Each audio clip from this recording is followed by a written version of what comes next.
Hey guys, welcome back to the Chris Camaro channel.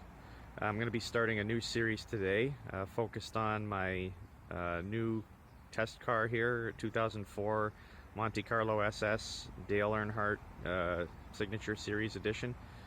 And I'm going to be using this car to demonstrate very simply how much gains and how much return on investment you can get for about 1,000 USD worth of mods on a stock car with 3800 supercharged engine. The general format here is that we're going to take a brief look at the car and discuss its features. We're going to go over the mods that we're going to be putting on the car. We'll go over the price and the expected gains from the mods. We'll do a before and after dyno so that you can see evidence of what you can get after these mods have been applied, and then we'll sort of wrap up and discuss the the conclusions. This is a really nice car in the 3800 family, or in the W body platform. It's right up there with the Grand Prix in terms of popularity and appeal and style and performance. It's actually the lightest car out of the W bodies, which gives a little bit of an edge for things like acceleration. So it's a good car to mod if you're looking for maximum performance. But let's take a quick look under the hood, and we'll get into a little bit more detail about the features of the car and the limitations and what needs work and that sort of thing. So here we are under the hood.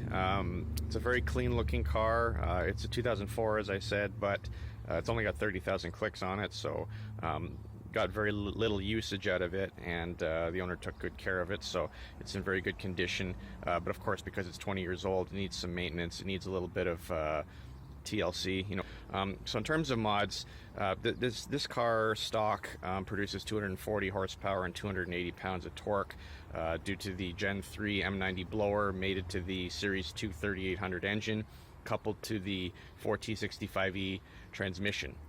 Transmission's rated at 280 pounds, but there are production cars that actually use this transmission that are up in the 300 regime, so I know that it can take more than that. But it's going to be a little bit precarious when you get above 300, so be careful. But from this particular era of GM's history, they make a lot of cars that are very torquey. They put out more torque than horsepower, and that's very indicative and telling that the cars are restricted or bottlenecked by their ability to flow air, because air is what gives you gives the car high end power when you get to those higher RPMs, and this thing pretty much runs out of usable power at around 5,000 RPM. So that tells you right off the bat that the first thing you want to do is modify the car to get better airflow to improve its breathability. So what we're going to do is we're going to scrap the airbox entirely, and while you could put a full cold air intake system in, like a 4-inch cold air intake system into the fender well and all that, I'm going to demonstrate how you can get most of the gains without sacrificing too much for a much smaller budget by making a much simpler intake and just putting keeping the flex pipe here, putting a 6-inch metal tube off of that, and then putting a truck cone air filter off of the end of that, and then reusing the same sheet metal opening that we've got here from the factory, where they were actually drawing in cold air from the headlight area. Very wise decision that the GM engineers made to do that. So then that'll take care of the intake, and in addition to keeping the temperatures low and providing much more airflow to the supercharger, it's also going to allow the supercharger whine to come through, and you're going to hear more of that. And the perception of power is almost as important as the power itself, so I think that's a really good benefit of having a cold air intake system. We're going to do a pulley drop, but that's something you should not do unless you've done supporting mods, otherwise you could blow your engine. We'll talk more about that later. I'm going to drop that down to about 3.5 inch. The front headers are going to go, because they're very restrictive, even compared to the rear headers or the collector, the manifold. So we're going to replace that with a high flow power log, and then notorious downpipe, which you can't see underneath the engine, which has the infamous U-bend in it, which is a restrictive piece of the exhaust pipe. We're going to scrap that whole downpipe and replace it with a high flow 2.5 inch downpipe with a high flow cat and everything like that. So that's really going to open up the exhaust between the front collector and the downpipe. We're going to get a lot of flow from that alone. And then we're going to do high ratio rockers for the inside these two valve covers, and those are going to really improve the lift of the valves, and again prevent the valves and the engine internals themselves from being a bottleneck to flow. So you've got engine internals, you've got intake, and you've got exhaust. The whole tract is sort of being opened up, which is going to allow a lot more air through the system. Coupled with the reduced pulley size, we're going to get a lot more horsepower from that, and we're going to do some supporting mods as well, which are not related to airflow, but we'll get into the details later. So first, let's start off with the intake. The Monte Carlo is already kind of designed favorably for intake mods, because the existing airbox exits into the headlamp area, which gives it access to some cold air, and we're going to reuse that feature of the car so that the new cold air intake setup is actually sucking cold air, and we're not going to need as many parts to do it as you would normally need if you were going to, you know, divert the tube into the fender well area or something like that. We can just use the benefits of the car to help us and save a little bit of money, reduce complexity, and this is going to be almost as good as a much more expensive setup. The amount of horsepower you're going to gain from buying a $400 kit is not going to be much better than this. So this is why I'm doing it this way. It's not just being cheap or being lazy, it's a matter of cost per, or performance per unit cost, right? This is the best bang for the buck in my opinion. So what we're going to do is we're going to rip out the existing airbox because it sucks, and we're basically going to jam that 3.5 inch pipe into the flexi boot that comes off of the throttle body on the car that's already there, and then we're going to put the cone filter on the end of that, and the length should be just about right so that the cone filter exits right around where the existing intake did before.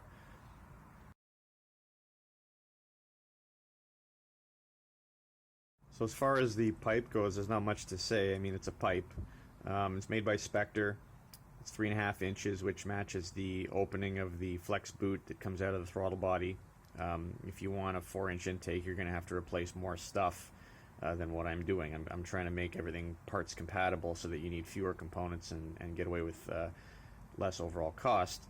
But essentially, the only reason for having this is, well, there's two reasons. Number one, so that you have something to interface with when you put the cone filter on, because the cone filter needs to go onto something, and you can't just put the cone filter right into the boot.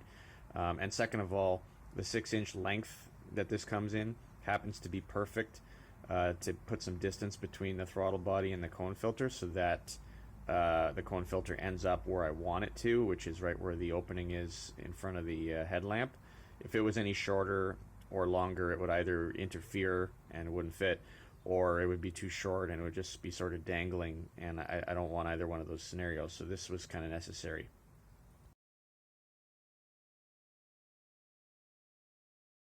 Okay, so here we've got the cone filter itself, and this is also made by Spectre. It's model 9731. There's a couple reasons why I prefer this particular filter. One of the reasons I like it is because it comes with a means of adapting it to whatever tube you have. I don't know if you can see it or not, but inside here there's these rubber rings that you can easily slip. You can kind of see it there, but anyway, you can easily slip these rubber rings into the opening of the filter to adapt the flange size to whatever you need, which is great because it means that you can buy one filter and adapt it to any application, or you can reuse it on a different car or whatever, right? So that's one of the reasons. One of the other reasons is that it's cheap. relatively speaking. And another reason is it looks really nice. I mean, look at the packaging. It's got this nice Spectre logo right on it, and it's very clean and slick looking. Comes in 3 different color options. I like black myself, but some people would prefer red, and I think they have blue also. And finally, and perhaps the most important reason, it's got some filters, not most, but some filters have like a second cone filter in the top, which gives you a little bit more pleated filter media area, surface area, which, to be honest, from a physics point of view, it's not going to net you proportionate amount of extra air intake or airflow. It's only going to give you a fractional increase in flow, but the reason I like it is because it's on the end of the filter as opposed to being on the circumference of the filter. So the circumference of the filter draws air radially, I guess is a better way to say it. It draws air radially towards the center of the axis, right? If the opening on the end, if there's an opening on the end like this, it draws for the flow axially. So when you point this at the opening on the Monte Carlo where the headlight is, it's going to draw some of the flow from directly from the headlamp, as opposed to drawing it from the engine bay area where there's like a lot of hot air from the exhaust manifold and other sources of heat. So this is actually really good because it will probably lower the charge temperature a little bit. I don't know by how much. I don't know if it'll be significant or not, but certainly better to have cooler air than hotter air. I'll take anything I can get, and these designs always are very good for that. If you happen to be pointing your filter at a source of cold air. So since we're talking about intake and air breathing mods, we're going to move on to exhaust now and talk about that. And W body cars, Grand Prix, Monte Carlo, Regal, they're notoriously shitty for exhaust. Horrible exhaust, and it's probably the best way that you can free up airflow through this engine because of this stupid provision they made to protect the O2 sensor by squashing the pipe down to basically nothing. So you've got all your exhaust gases from a supercharged engine, no less, going through a very small restrictive piece of pipe, and changing that out is the best thing you can do. So you'd be crazy not to do exhaust work on your car, considering the benefits and the gains and the return on investment that you're going to get from that. So let's go through this one at a time.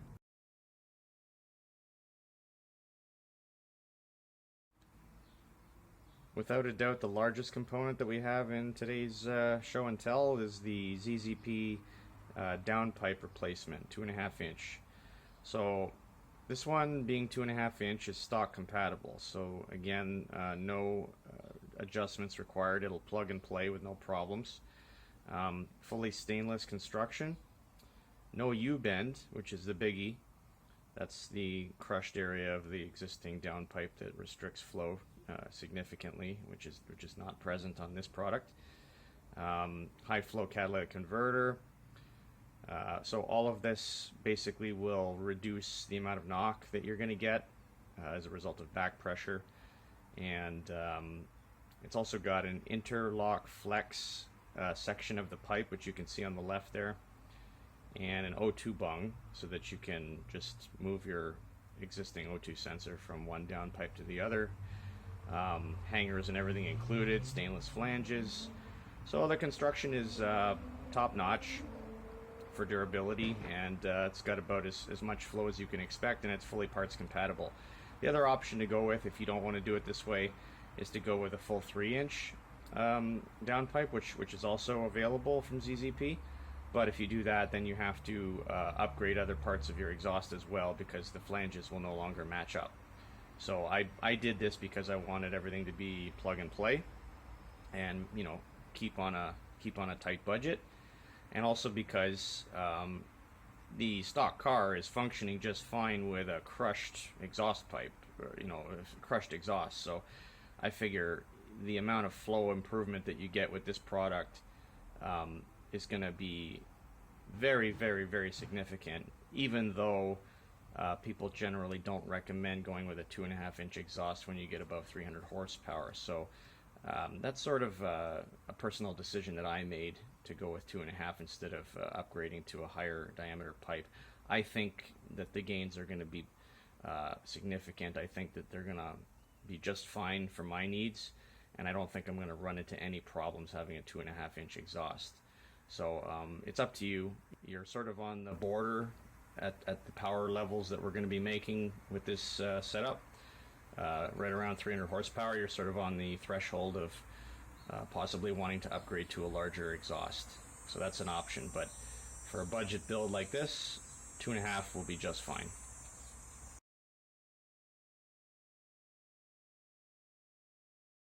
I purchased this exhaust gasket from ZZP, which interfaces between the new downpipe and the existing resonator. This is just, again, something I wanted to purchase because it's super cheap, and why not, you know, have a new gasket in there to prevent any possibility of an exhaust leak.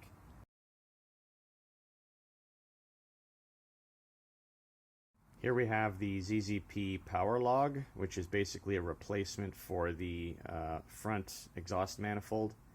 The front exhaust manifold, interestingly, on these cars is not designed the same way as the rear manifold, in the sense that it's got smaller openings and smaller tube diameter.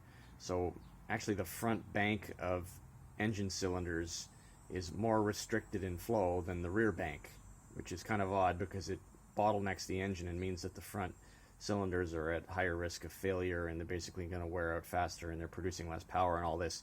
So this power log is meant to balance that out, sort of, with the rears, to make them a little bit more equal. The rears are already adequate, supposedly, so you can change the rears as well. ZZP offers a rear manifold, but this front manifold is definitely the one that you want, no exceptions.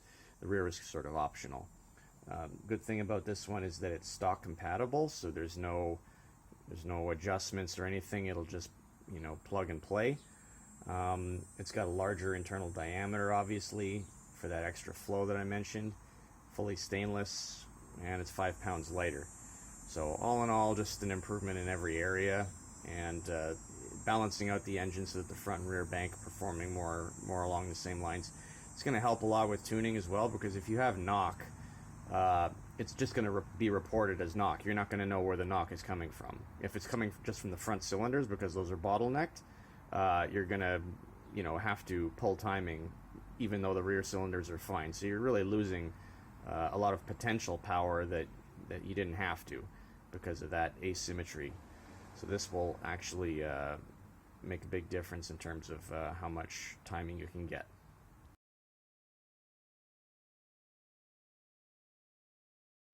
So this completes the breathing mods right here, although it's arguable whether you would call this a breathing mod or an engine mod. So the concept here, these are high performance roller rockers, but they're also high ratio roller rockers. They're 1.8 to 1. So what that means is that the lift that you get on your intake and exhaust valves depends on the distance between the fulcrum of your, well, to put it in simple terms, there's a ratio of, there's a geometric ratio of the distance between this rotating shaft and the ends of the rocker here, between where the push rod and the valve rotate this rocker. And the ratio of the distance dictates how much lift you get on your intake and exhaust valves. So what this does is kind of a little bit of a hack. It's a bit of a cheat. This is something you would normally accomplish with a cam. You would get a custom cam and you'd be able to affect your lift, your duration, and your phase angle all together. But the problem with a cam is that it requires a hell of a lot of work and a lot of money to install it, because you have to rip the entire engine apart just to get it in. Whereas this is a lot easier to install, because all you have to do is remove the valve cover, which you can do without touching the engine at all. You can just a few wires out of the way or whatever, and you can get the valve cover off and install this. It's a heck of a lot cheaper and easier than than doing a cam. So what this, but the trade-off is that you don't get to change all the parameters that a cam would change. You're only affecting the lift as opposed to duration and phase. But that's okay because lift is still quite significant. You're going to get a lot of benefit from that. So they offer this in different ratios. You've got 1.6, I think, 1.8, and 1.9, if I'm not mistaken. This is 1.8, and there's a reason I didn't go with 1.9. If you go with 1.9, the lift is so severe that you need to change the valve springs, or you don't need to, but they recommend that you do. They highly recommend that you do. And when you change the valve springs, you're increasing the amount of resistance in the system. And what that does is over time it'll cause your timing chain to actually fail, because your timing chain's got more stress on it as a result of having to work against the higher load of the valve springs, and this will actually cause your timing chain to fail. So because I didn't want to deal with that bullshit, I decided to go a little bit milder, go with the 1.8, and the 1.8 permits you to use the existing springs, and you don't have to change the timing chain, or you don't have any problems with the timing chain down the road. So this is definitely an engine mod, but at the same time it's also a breathing mod, because the increased duration, the increased lift that you're going to get from this is going to allow a lot more air to enter the engine and a lot more exhaust to leave the engine. And when you're doing the exhaust mods and the colder intake that we're doing, this is just, you know, it's like doing the head and the toes and not doing the middle part, right? This is the middle part. This is the part where the air is passing through your engine, and that would become a bottleneck if you didn't do something about that as well, because 3800, you know, as highly as it's praised, it doesn't breathe that well. So this is going to help with that. At the top there you've got a gasket to go with it, for the valve cover gasket, I should say. And of course you're going to need to change the valve cover gasket once you take that valve cover off. So no point in skimping at this point. Just get the new gaskets. So the fourth part of the breathing mods, if you want to call them that subcategory or whatever, is the supercharger and the pulley ratio. As you may or may not know, changing the size of the pulley that is connected directly to the supercharger will change the amount of torque and also the amount of rotational speed on that pulley, which in essence drives the supercharger. And the faster the supercharger spins, the more air it will push into the engine. So you can effectively scale up the amount of boost and therefore the amount of horsepower in almost a linear fashion just by changing the pulley size. Although you really have to be careful with changing pulley sizes. It is so dangerous to just think that you can dumb it down to it being that simple. It really isn't just a matter of throw a smaller pulley on and you're off to the races. You can so easily destroy an engine by just haphazardly shrinking pulley sizes, because you have got to make sure that the car can handle the boost. You've got to make sure that the car can flow that amount of air, and you've got to make sure that it can handle the increased temperatures, because this car, all of these cars, don't have intercoolers. And because they don't have intercoolers, the air is already hot as it is, hotter than it should be, and yet the modest levels of boost are still okay for these cars. The cars will get away with it because you're not making that much power. But as soon as you try to increase the power more than stock, the temperatures are going to rise significantly, bottlenecked of course by the airflow, and that's going to cause knock and eventually destroy your engine. So you need to do breathing mods if you're going to shrink pulley sizes. You need to figure out exactly how much to shrink the pulley by.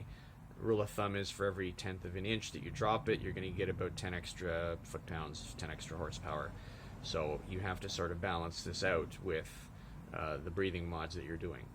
So let's get into the specifics.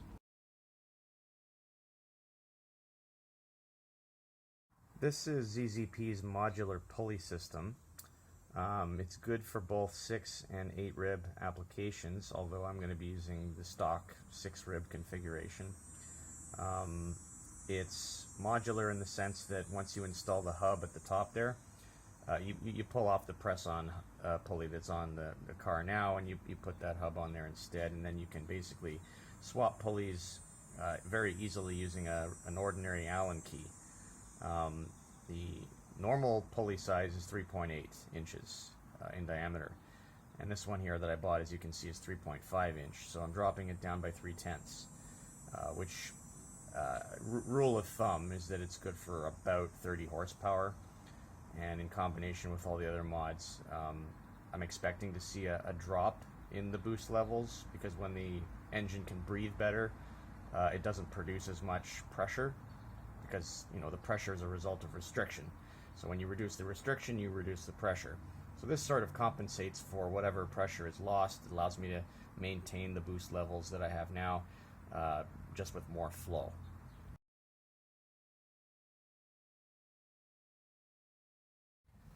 Now naturally, since you're changing the diameter of the pulley, you're going to change the circumference that the belt is engaged with, and you're going to change the overall length of the belt that the system needs, that the supercharger belt needs.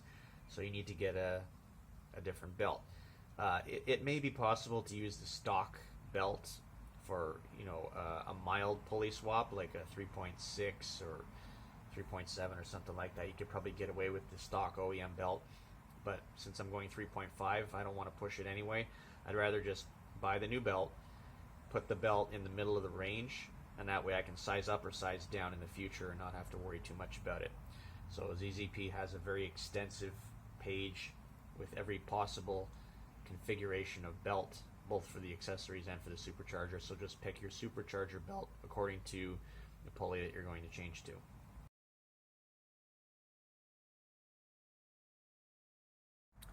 Here, just for the sake of completeness, I'm going to mention that I bought another Serpentine belt. This is the accessory drive belt. This is totally optional because my car, again, 20 years old when I bought it, and essentially the belt squeaks, probably just from the age. So there's no reason why I shouldn't change out old crappy UV destroyed rubber for new rubber, right? So that's what this is all about. It's just a replacement part. No benefits or gains here. Just regular maintenance while I've got the thing in pieces that you should do if you are in that case as well.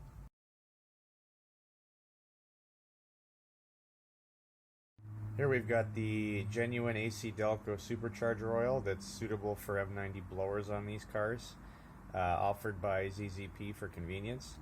These Gen 3 blowers, and probably the Gen 5 blowers as well, becoming increasingly rare things to find out in the wild with good parts. Even like if you want to refurbish them, I mean, you still have to find a core to refurbish. So these parts are probably not going to exist much longer, and you just don't want a properly functioning, well-running supercharger to fail. So again, just please buy the oil for it and replace the oil if it's an old car that hasn't been replaced. It takes 1.5 bottles. It's got this nice dispenser cap that you can squeeze it in. You'll have to use like a siphon or one of those turkey baster syringe type things to get the old oil out. But yeah, it takes about 1.5 bottles, so I need to buy 2 bottles to cover myself. But yeah, this will keep the bearings and everything inside from basically eating themselves over time, and keep your blower running, especially because you're going to be running it faster now. It's going to wear out a little bit faster because it's rotating more times in per engine revolution. The supercharger is going to be rotating more, so its lifespan is effectively reduced by that. Sticking with the theme of changing out old, cheap, consumable components, I decided to get this ZZP Fuel Filter. It's a high flow filter, so apparently it outflows other brands of filters, and just makes sure that you don't have any issues with larger injectors or possibly burning out your fuel pump due to a clogged filter. Just in case the car is secondhand, you don't know what the condition of the filter is, or maybe it's been sitting for a long time. always a good idea to just change these things out. So like I said, this one is a high flow filter, and apparently it also alleviates issues with third gear shifting. So a couple of minor benefits that are sort of just icing on the cake with this one.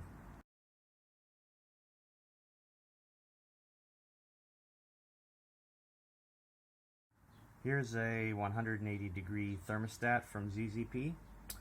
It basically allows the coolant to reach a lower temperature because it'll open up the valve to allow coolant to flow into the radiator at 180 degrees instead of the stock value, which is I think it's about 195 or so.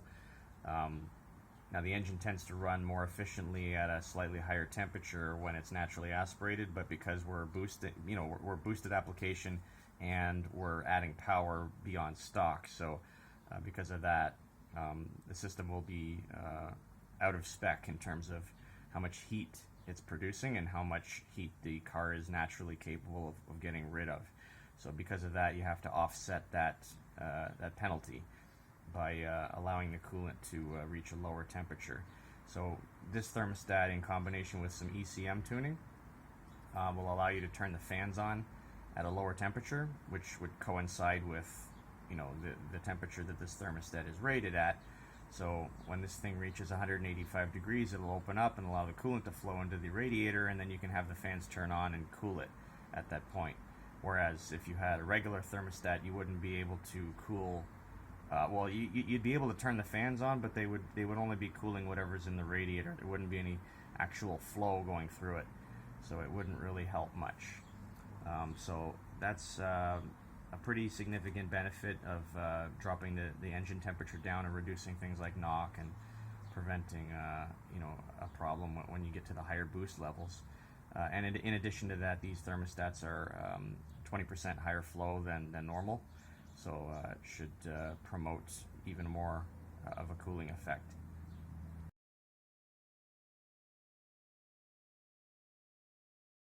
Here we've got some metallic coolant elbows, Dorman branded, but I bought these from ZZP also.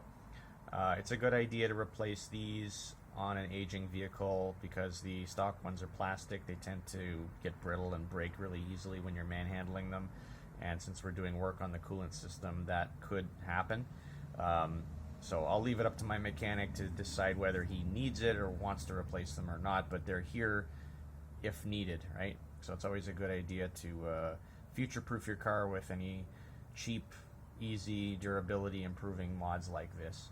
Also, since we're on the topic of coolant, I should mention that since I'm going to be doing a coolant flush, use the GM approved DexCool for your coolant, and don't risk 20-year-old coolant, because I opened up my overflow reservoir and noticed how dingy and murky and gooey the existing coolant is, and that's not necessarily an indication that something happened to the car, that it was mistreated in any way. It's probably just because it's a 20-year-old car. So there's no reason not to do a coolant flush. I just think it's smart to make sure that all your fluids are A1, and that will lead into the next topic, which is transmission.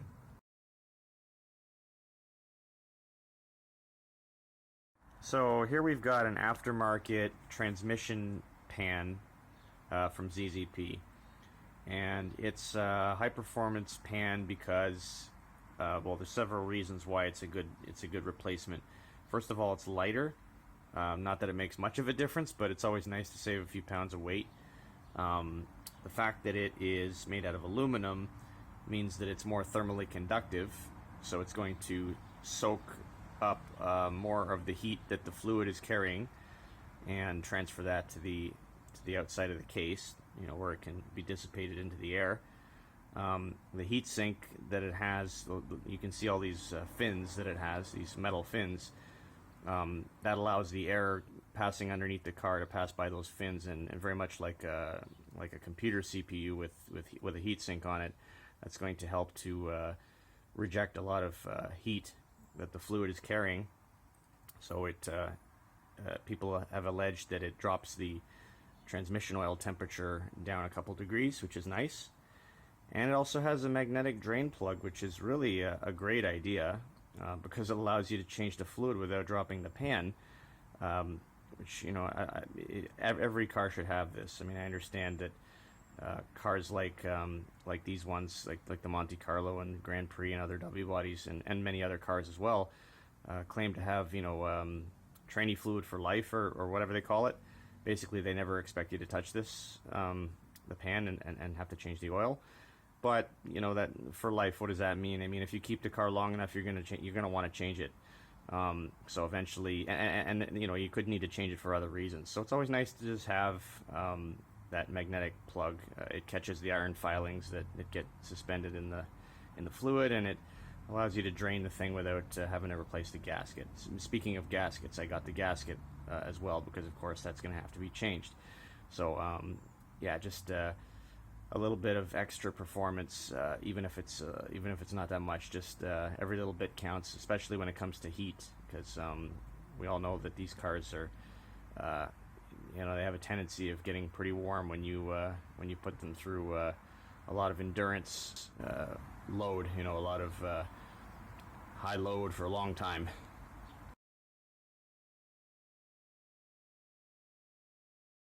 Whenever you drop the pan of your transmission to do any service to it, you want to change your filter. So I purchased a replacement filter from ZZP. This is a high flow filter, and I'm going to be using Dexron 6 instead of the Dexron 3 fluid that came with the car. Dexron 6 is backwards compatible, so don't worry about using that, even though it's different than what you have in the car now. And apparently the properties are superior in every way, although some people have you know, alleged that the viscosity of the old Dex 3 is a little bit, you know, tackier. It helps with preventing slippage, but then there are you know, others that say that that's totally false. So I tend to agree that you should just go with the Dexron 6, because it's a newer product. It's been engineered much better, far superior product. So just fill the transmission with that once you do the pan swap and the filter change and the gasket change.